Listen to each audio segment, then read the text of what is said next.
Hello artists and welcome to day 110 of the Epic Journey. I'm Dalene FM. Today we're going to have a conversation about drawing in general. I'm going to introduce you to some drawing techniques and methods that you may or may not have heard of in the past.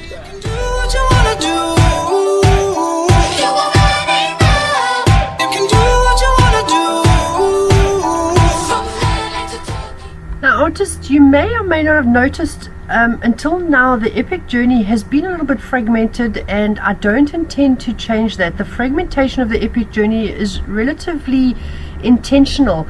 Some of the subjects I deal with are quite advanced and some of them are relatively beginner type subject, and I do that on purpose because I'm aware of the fact that this Epic Journey has got an audience of artists across the board. There may be some that have only been doing art for a short time and others that have been doing art for a very long time and at various different stages in their art development. So I don't want to spend too much time at any one time doing any one particular type of art because I don't want to alienate anybody.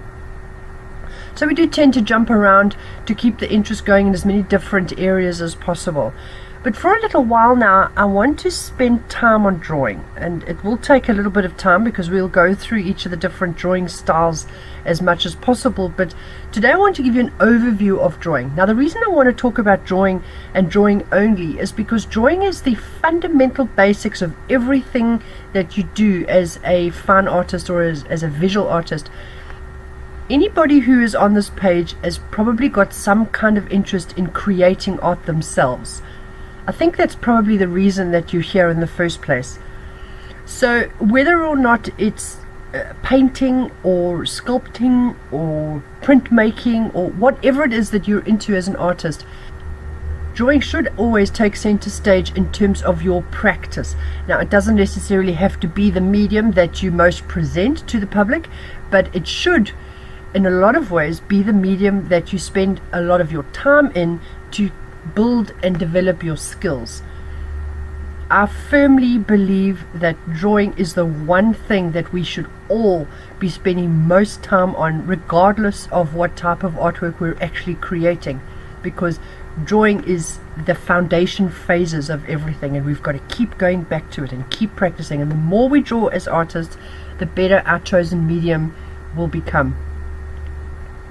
So what I want to do today is I want to introduce you to a whole bunch of different types of drawing, because it's very easy to think of drawing in terms of picking up a piece of charcoal or a piece of pencil and draw what you see, and all of that is true, but there's so much else that we can be experimenting with and exploring as artists, because drawing itself can be a medium of its own.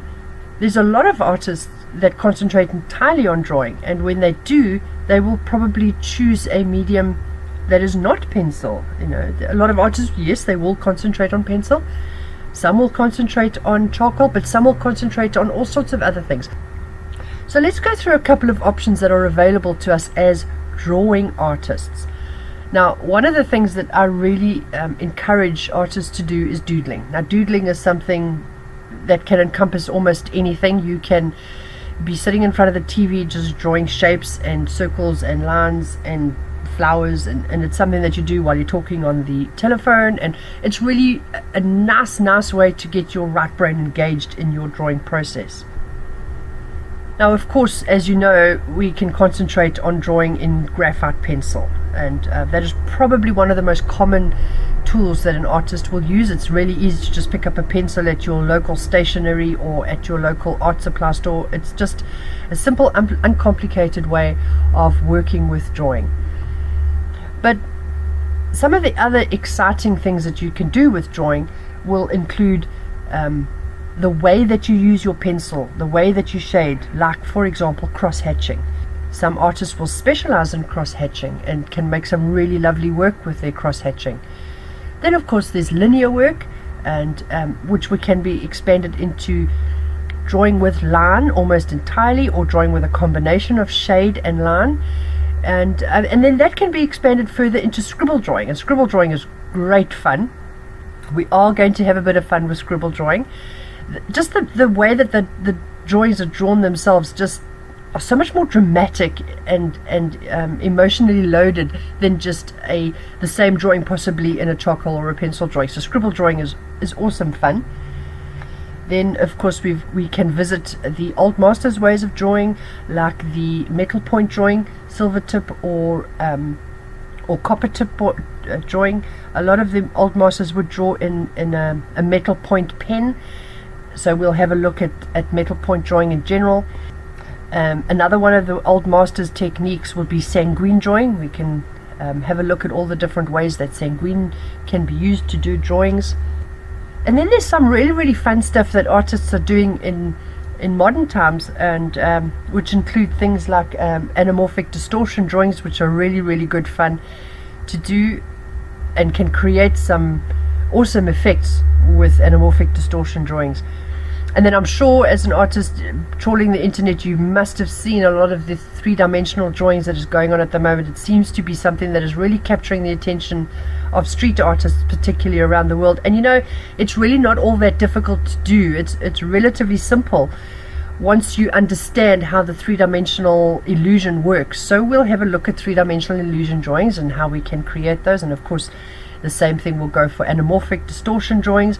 We'll learn how we can create anamorphic distortions really in an uncomplicated way.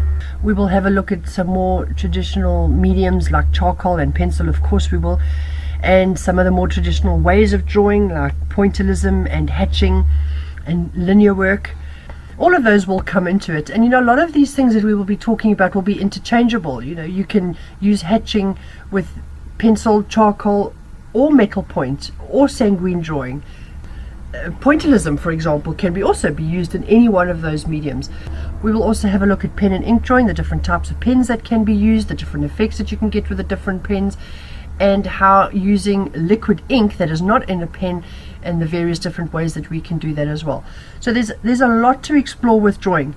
My intention with this is to really dig deep with drawing and to start to focus our attention on drawing as a tool to use to increase your abilities in your chosen medium. So like I say, if your chosen medium is, for example, oil painting, then the message here is for you to learn to understand drawing as a tool to improve your oil painting. There are those of you that are on this page that will be concentrating on drawing because that is your chosen medium, and you will also get a lot of value out of this.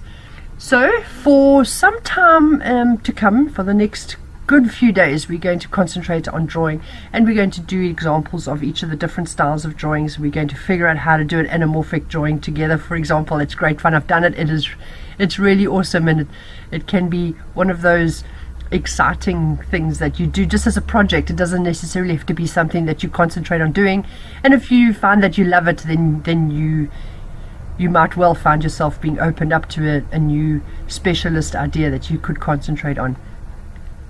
So artists, I invite you to stick with me for the next I don't know how long it's going to take, because I don't want to rush through this, but I would imagine it's going to take a good little while to go through all these different types of drawings. In the meantime, artists, I want to ask you to please drop me a line if there is a type of drawing that I have not mentioned here tonight that you are particularly interested in, that you would like me to cover. I will most certainly do that. I would really welcome your input with this little journey that we're going to go through with drawing. And for those of you that are concerned, I will not be staying on drawing forever. I will be going back to painting, because we are nowhere near finished what we can do with painting. And there's lots of different other techniques and styles and mediums that we can explore with painting as well. So yes, of course, we're going to go back there, but like I say, I want to concentrate on drawing for a little while so that we can really start to dig deep and discover how drawing can help us. So artists, I encourage you, like I say, to stay with me, to drop me a line, the types of drawings that you would like to explore, and to share the living daylights out of this video, and so that we can start getting artists on board that are interested in drawing particularly. Thank you very much for joining me on day 110, and I will see you tomorrow in day 111 for the first of our drawing explorative series. Bye. That's what you want to do.